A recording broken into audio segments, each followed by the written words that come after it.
Hey everyone, welcome back to my channel. If you are new here, my name is Paige. I post all things about creativity, travel, and entrepreneurship. And as you can see by today's title, we're going to be talking about travel related things. So if you haven't watched my videos that I've been uploading for the past few weeks, you would know that I just got back about a month ago from traveling throughout the south of France for about 3 weeks. And it was the first time that I, traveled outside the country to Europe, and also the first time I traveled outside the country since before COVID. But there was a lot of things that I learned while I was there, also some things that I researched before that I think are very important to know when you're traveling. Now this can apply to like France as a whole, but I will just want to say that I was mainly only in the south of France just for reference. So if you see me looking down, I have my iPad right here with all my notes just so I stay on track, and I'm going to be sharing about 10 things that I wish I knew, and then I also have at the end a bonus like rapid fire section with other facts that are not as important but still things that you should know before traveling to France. First off, France is very eco-friendly, so if you go to Starbucks, coffee shops, or get to-go cups, most likely they will be paper cups and paper straws. There is not any plastic. There's rarely any plastic utensils, straws, or anything like that because they're very eco-friendly. When shopping, a lot of times in grocery stores or even like malls, you may have to pay up 5 to 15 cents in euros for a shopping bag. So just keep that in mind. I'd pack a tote. I brought a tote just in case, and it definitely was very useful throughout my trip. The next thing is limited AC. Most restaurants are indoor-outdoor, so meaning that they may have doors facing outdoors that are open. You can just walk in, meaning that the air that you feel outside is also the air that you're going to be feeling inside the restaurant. So sometimes when you walk into a restaurant, it may be hotter than it is outside because they don't have all the doors open or the air is not circulating. So just be aware that if you are going out, or maybe you're taking a day trip and you're thinking that going to a restaurant is gonna cool you down, it's probably not gonna be the case. The last two things that I want to touch on for this first tip is that there may not be the lights might not be turned on in residential buildings. So for example, I stayed in Juan Le Pen in this apartment style building. You can check back to my first video that I have. I'll tag it up in the cards. Outside the lobby, once you got to your floor, the lights were off, and they had light switches placed every 10 or 15 feet that you could click, and it would turn the lights on for about 30 seconds so that you could of course walk to your door, see your door, put your key and get in, and then it would shut off. So that is very common in residential spaces just to save and conserve energy. At least for my experience, we only had a washer, so you will have to air dry your clothes. I'm not sure about hotels because I didn't stay in a hotel while I was there, but air drying is very common there. Now, the washer that we had, it actually did a very good job at bringing out my clothes. So for the most part, they were mostly dry, like very mildly damp by the time they were done with the washing cycle, so it did speed up the process. Tip number 2. This is all about trains. The main thing is do not forget your train ticket. Now there's 2 ways to get train tickets. You can get a ticket via the train station and go to the desk and pay for it in the station, and they'll hand you a paper ticket. Or you can download various apps. The one that I'll use, I'll put on the screen, is called SNCF, and it was very, very easy to use. You can buy your ticket on your phone and have it digitally. Now, the one thing that is really important about this is that when you're on the train, there are train collectors or will come on randomly at random times, and they will come around and scan your ticket or ask for a ticket to scan it. And if you do not have your ticket, you can get fined. So there's actually 3 different reasons why you can get fined, and you can get fined, I think it's 50 euros. It may be more depending on where you are, but France, it was 50 euros. So you can get fined if you don't have your ticket. You can also get fined if you have a paper ticket and you don't punch it. So also at the train stations, there's these usually little yellow stands, and it has like the time and the date, and you just put your ticket in and it punches it, and I think it puts the timestamp on it. So you can get fined if you don't have a ticket, if you don't timestamp your paper ticket, and lastly, you can also get fined if you buy the ticket digitally on your phone while on the train. So when you buy your ticket on the app, it will timestamp when you bought it, and they will know that it's on the schedule of the train and when they arrive and depart if you bought it while you were riding on the train. So just for safe measures, just buy your ticket before you get on the train and use the app, because you won't have to worry about anything and it will be on your phone. The last thing I want to mention is, the train system throughout France and Europe is very extensive. You can travel all across and get to many different places. So if you're traveling to a different country outside of where you're staying, please have your passport. A lot of times, the same way the train collectors come on, the police will come on at the stop before the border or randomly to check and make sure that you have your passport so that you're allowed to enter back into the country. Just make sure that you have your passport. They will only take your passport. You cannot have a picture of it. You cannot have a paper copy of it. You need to have your physical passport with you. Next thing I'm going to talk about is shopping. One thing that I did before I left, I copied a few copies of my passport for this very reason. France has one of the highest tax-free percentages, and I think you can get up to 25% if I'm not mistaken. So meaning that if you go to a store, they are enrolled and they actually carry out this VAT tax, you can get up to 25% back on what you spent. But the conditions are you have to spend over $100 and it has to be in one buy. So you can't buy like $25 here, $25 there, and like rack it up to $100. It has to be all in one purchase. But what you do is, if you know that you're about to spend over $100, before you check out or like at the checkout, you ask them if they have a tax-free or VAT tax form. It's the same thing. And they will ask you for your passport. Now, I would just bring the copy of your passport, because they will enter your information into the computer and then will print out a form and it will sign it and it will calculate how much you will get back. And then when you leave or you're flying back, you can go to the airport and you will scan this. And this machine is downstairs in the Nice airport before you go through security. So make sure you scan that, and then it will allow you to set up which bank account or where you want the money to be deposited within 2 weeks after I came back. Make sure that you always ask if they have VAT tax, because you can get a lot of money back. A lot of people like to buy luxury items or things like that because they're able to get a percentage back, making it even cheaper than it would be, let's say, for example, in the US or other countries. The fourth thing I want to talk about is meal times, or just restaurants in general. In France specifically, and I think this may be in a lot of European countries, but lunch is considered one of the main meals, or like the biggest meal. So lunch is for them around like 11 to 2 or 12 to 2, but after 2 o'clock, most places will be closed until 7 or 8 o'clock, which is when they start eating dinner. Granted, if you're in a city, like for example Nice or even Cannes, they will have restaurants that are open, but like smaller towns and more rural areas in France, they will be closed after about 2 or 3.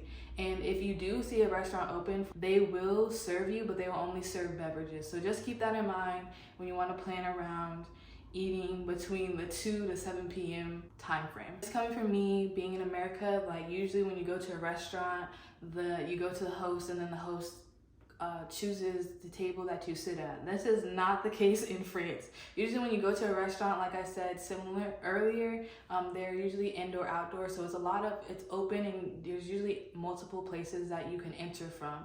When you enter, you can go sit down at any open table, and then once you sit down, usually a waiter will come and bring you a menu. Now also, this is great for people who don't like to be bothered while they eat, because usually after they bring you your food, the waiter will not bother you or come back. So you will have to be assertive when you are ready to pay or ready to check out, or if you need something else, you will have to basically like wave your hand or track them down so that you can get what you need. When ordering at these restaurants in France, you have to be very specific about the type of water that you want. Now, depending on where you are, if you just ask for water, you could get mineral water, or they will bring water in a bottle and they will charge you for this. That is common, I think, among a lot of places in Europe, but this is what I just experienced. Now, if you just want regular water that they won't charge you for, you have to ask for tap water. Now, here's the catch. There's no ice. Usually when you get the bottled water, sometimes it may be chilled, but most times it's not.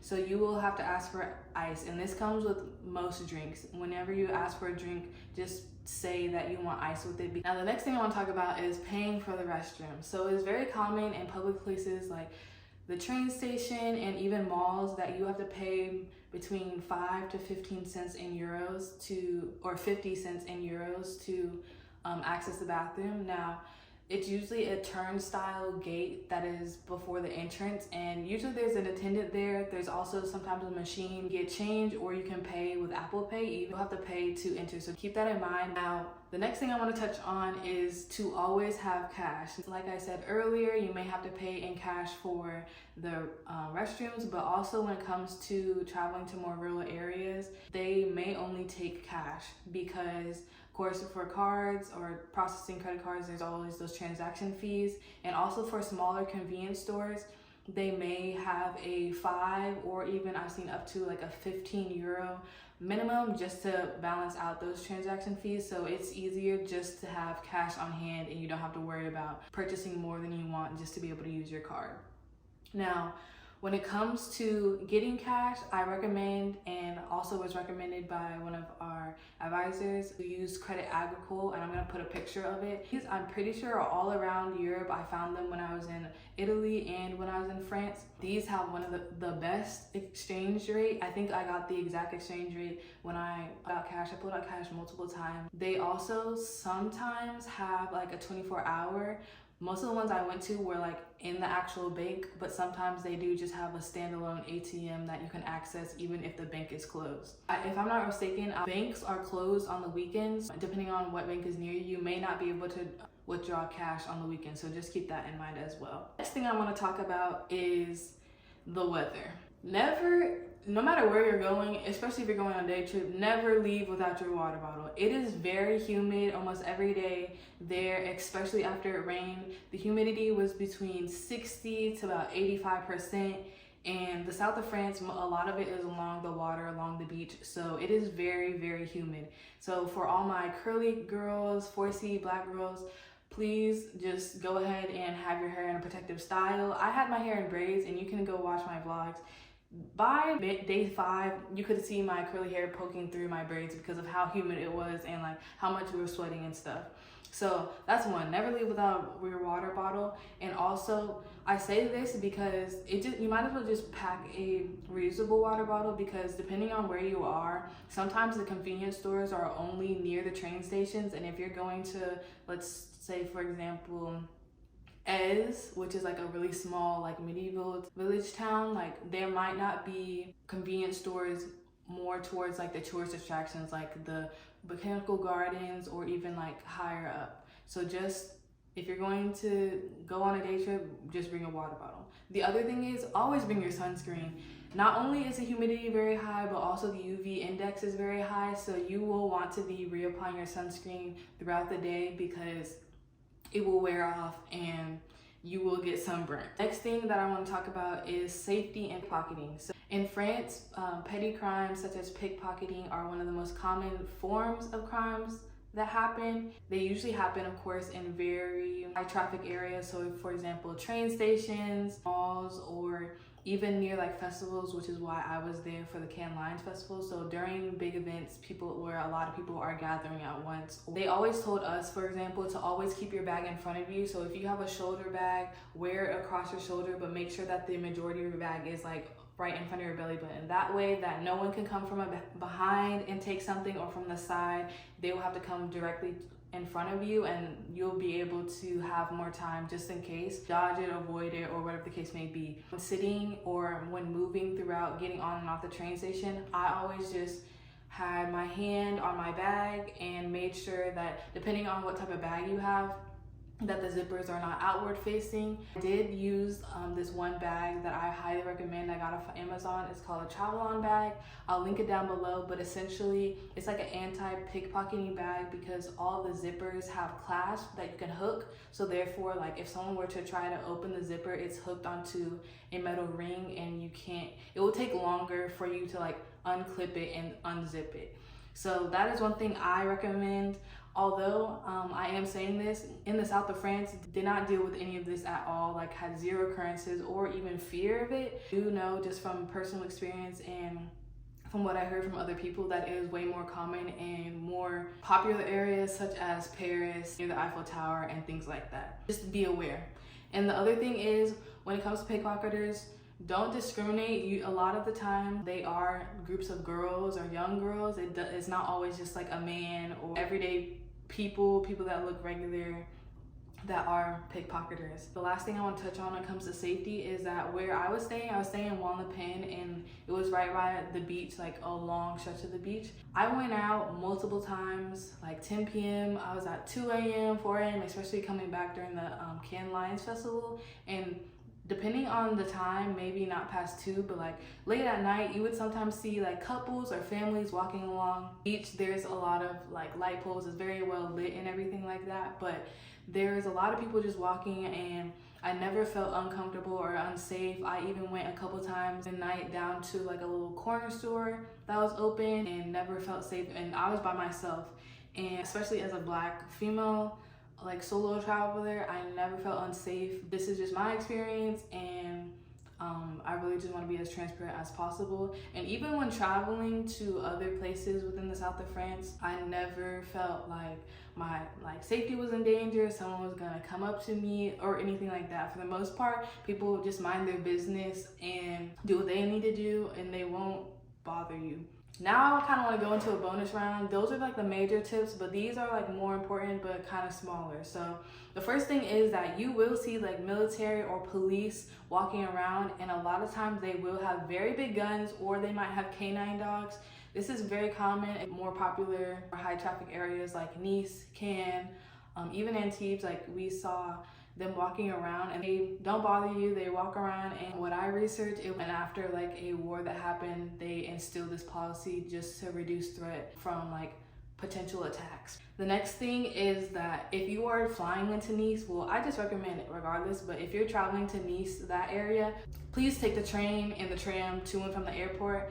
When I arrived, I took an Uber, but on the way, when I was leaving, I took the train, and it was actually very smooth.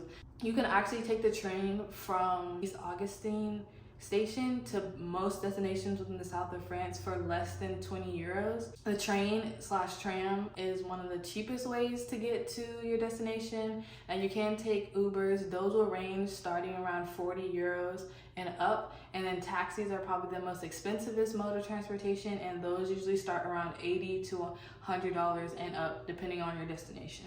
This is really random, but most of the bottles, since they are very eco-friendly, the bottle caps will be attached to the beverage. So I'm gonna insert a picture, especially with water bottles. It's usually like an unscrew and then flip top, and the top is attached to the bottle, therefore you won't use it, and it kind of reduces less waste because bottle caps aren't floating around. So, and then the last thing is, when you are leaving, especially out of the Nice airport, please arrive 3 hours before your boarding time. I'm pretty sure our flight was boarding at 10:50, and we arrived there around 8. The ticketing agent was not open until 8 o'clock. So by the time we had arrived, there was already a very long line to check your bag, and checking your bag can take up to an hour because unlike a lot of major US city airports, they have like kiosks. There were only 1 or 2 kiosks, and I think they were down at the time, so it's not as interactive where you can just go print out your bag tag and drop it off. You will have to stand in line, and they do weigh it and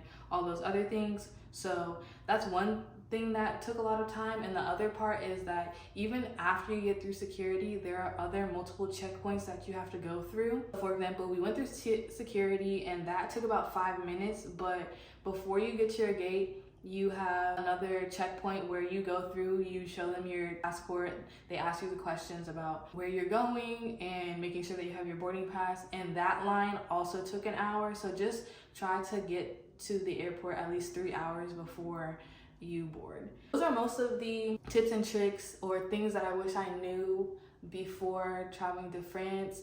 If these helped you or you have any more, please drop them in the comments. I'm always open to feedback and learning more about it, because I definitely do plan to go back very soon to see more of Europe and even just to go to Paris. I wasn't able to travel there or fit that in my schedule when I was there. If you haven't already, go watch my other vlogs. I really show more of like the day-to-day life, me exploring, and my first-hand experience of me traveling there for the first time. Thank you for watching. Make sure to like, comment, and subscribe, and I'll see you in another video.